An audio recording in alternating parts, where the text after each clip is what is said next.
La digitalisation, c'est une véritable transformation qui touche tous les secteurs. Et il n'y a pas de raison que le secteur mutualiste soit en reste. Et ce qui est important pour les mutualités libres, c'est qu'on soit vraiment proactif par rapport à ça, qu'on anticipe tous ces changements. Les avantages sont très importants pour les affiliés d'abord, parce que ça peut vraiment simplifier leur administration, leur vie, en ayant des remboursements automatiques, en ayant aussi toute une série d'informations sur leur dossier, en pouvant s'affilier de manière électronique. Et pour les prestataires, même chose. Aussi toute une série de choses aujourd'hui qui se passent en papier et qui peuvent demain se faire plus facilement de manière électronique.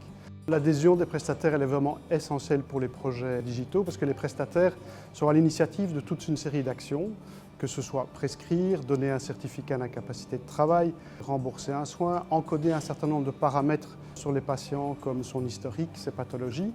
Et donc pour garantir cette adhésion, il y a deux choses qui sont vraiment importantes. D'abord la confiance et puis l'accompagnement. La confiance, ça veut dire que les services doivent être disponibles, performants et bénéficier d'une sécurité juridique et fiscale.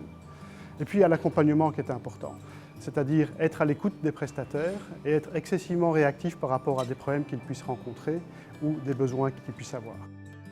Donc on a beaucoup investi pour le moment dans le secteur des soins de santé et un des projets les plus symboliques, c'est IATEST, donc le remboursement automatique des prestations qui sont effectuées par les médecins généralistes, qui simplifie grandement la vie des affiliés. Il y a un domaine dans lequel maintenant on doit investir, c'est l'incapacité de travail.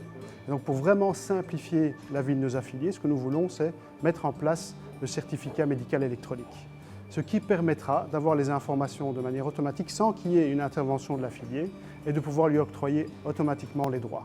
Quand on voit les différents projets qui sont déjà en cours, qui doivent être déployés et ceux que nous voulons lancer, nous sommes convaincus que d'ici 2022, nous pouvons dématérialiser 80% des documents médicaux administratifs. Et d'ici 2025, nous sommes convaincus que nous pourrions les dématérialiser complètement.